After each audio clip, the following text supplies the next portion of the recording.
Halo semua, saya Kasmadi Sowahab di sini ingin sedikit sharing-sharing dengan anggota DPRD Kabupaten Manokwari saat ini, yakni Bapak Patrick Omeyer. Halo, salam kenal, nama saya Patrick Omeyer. Saya anggota DPRD Kabupaten Manokwari dari fraksi Nasdem.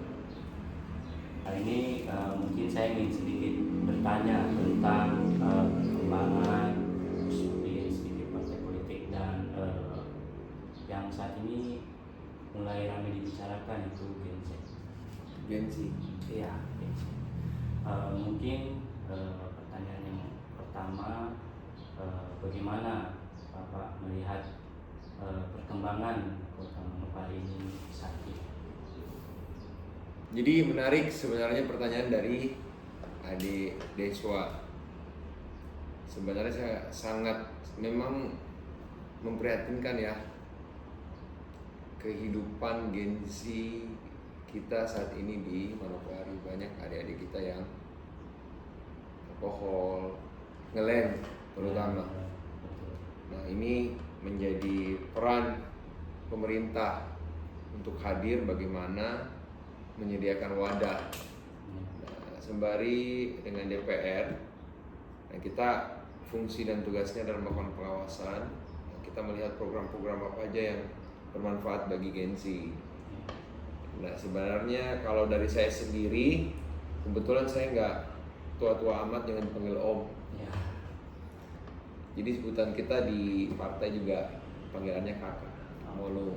Kamu mau tua, kamu mau muda, semua kita panggil kakak. Jadi panggil kakak aja ya. Ya, siap. Nah, jadi apa program-program kalau dari saya sendiri, kebetulan saya juga selaku ketua e-sport Ya, betul. Provinsi Papua Barat. Jadi saya melihat ada hal positif yang bisa diambil dari e-sport, sehingga ya kegiatan-kegiatan e-sport kedepannya bakal banyak. Ya. Kita sudah menyusun program-program ke depan yang dimana kita sandingkan dengan program pemerintah. Nah, ini yang saya harapkan dari dewan-dewan muda yang lainnya juga untuk bisa berperan aktif melihat apa masalah-masalah di kepemudaan. Kalau saya sendiri yang melangkah untuk memecah ini tidak bisa, itu loh, berat juga. Nah, sehingga saya harus memposisikan bahwa ya teman-teman adik-adik yang masuk dalam program saya, kalau bisa semua, tapi kan sulit untuk mengarahkan orang mau ini mau itu dalam dunia hal positif. Tapi ya kita lihatlah ke depannya. Dalam artian saat ini Gensi di Manokwari ya 50-50 lah. 50-nya ya terkontaminasi, 50-nya ya positif. Nah, ini menjadi peran kami nanti ke depannya. Mungkin itu perkembangan Gensi di Manokwari. Mungkin kita bahas tentang politik sedikit. Jadi saya punya pertanyaan, bagaimana peran partai politik dalam menghasilkan kader yang bersih dari korupsi, kolusi, dan nepotisme? Bagaimana? Menarik pertanyaannya lagi. Nah, ini kembali ke yang awal. Tadi kan sempat saya bilang tuh, kita dalam partai manggilnya kakak-kakak. Ya. Nah, saya bercerita Nasdem aja ya, karena saya di Nasdem. Ya, betul. Nah, di Nasdem, kenapa kita panggil kakak semua? Karena kalau disingkat, kalau dijabarkan, kakak itu kader-kader. Oh iya. Jadi disingkat kakak, berbau positif, kenapa enggak? Ya. Menciptakan kader, kebetulan saya selaku wakil ketua bidang pemilih pemula milenial di Partai Nasdem Provinsi Papua Barat, DPW Nasdem Papua Barat. Yang kamu sampaikan bagaimana caranya menciptakan kader yang bersih dari korupsi, kolusi, dan nepotisme. Kita di setiap tahunnya ada yang namanya pendidikan partai. Pendidikan partai politik tersebut di mana tertuang dalamnya ada TWK, mengenai wawasan kebangsaan. Ya, itu pertama kuncinya sebelum kita masuk partai politik. Dan kita punya ideologi partai, di mana Bapak Surya Paloh memang menanamkan betul-betul ide-ide, gagasan dan pikirannya untuk Indonesia ke depan seperti apa.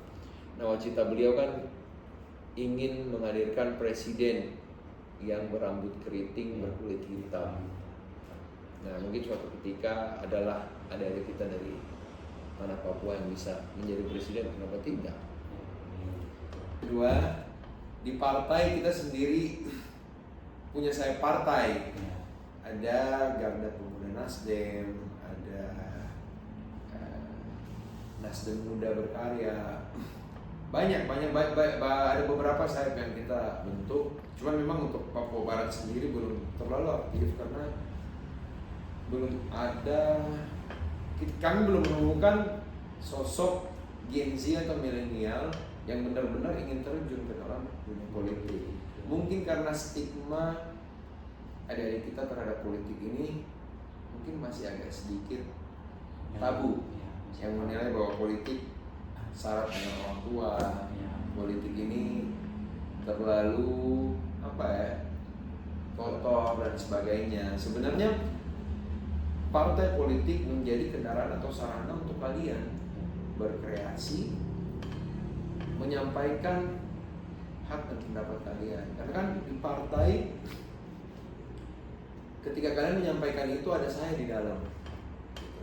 Saya di partai, misalnya kamu saya partai, kakak, kami gini nih di sini nih.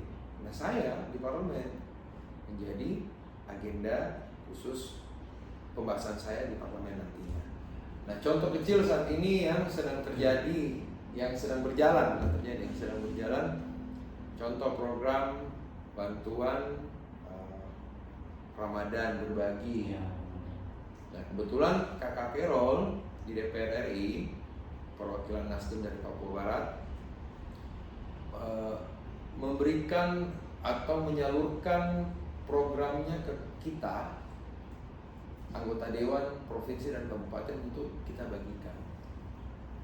Itu contoh kecil.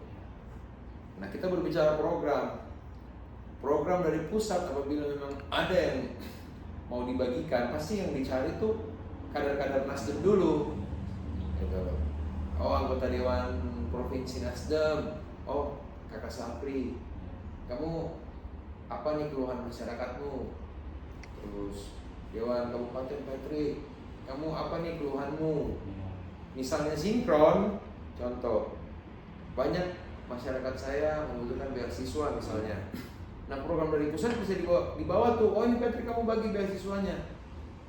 Jadi itulah pentingnya kita berpolitik itu satu partai, karena program-program baik yang ada di pusat bisa langsung tersalurkan melalui kami. Kalau kita di Nasdem gitu ya, kita nggak bicara yang lain.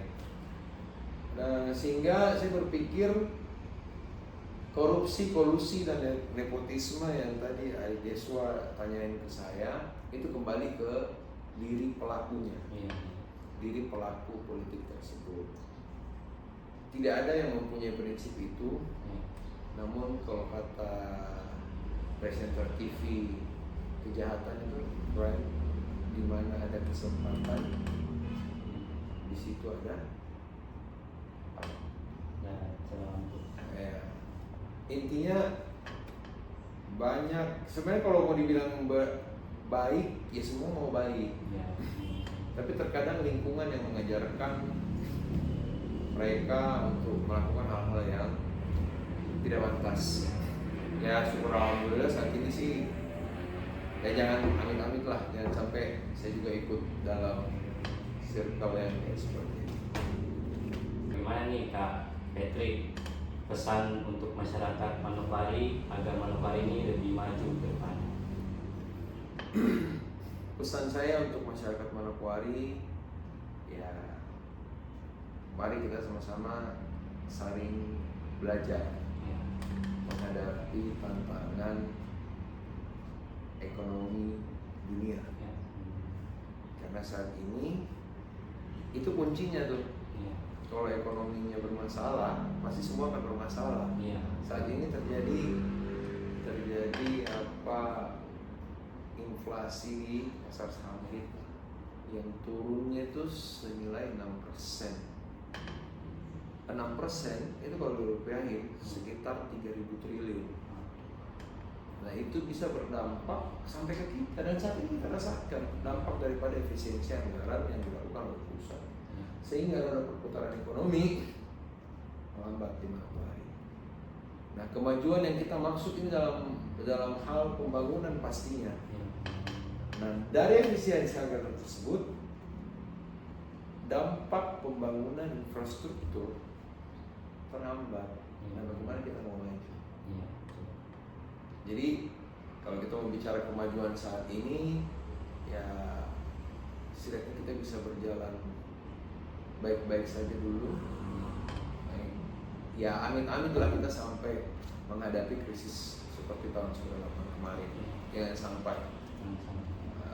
Setidaknya kita bisa berjalan normal dulu. Dan satu mimpi semua orang pasti ingin maju.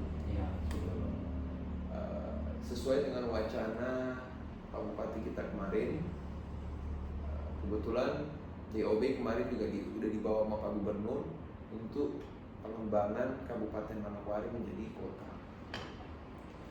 Nah, otomatis kota, apabila kita menyandang gelar kota, pasti kan harus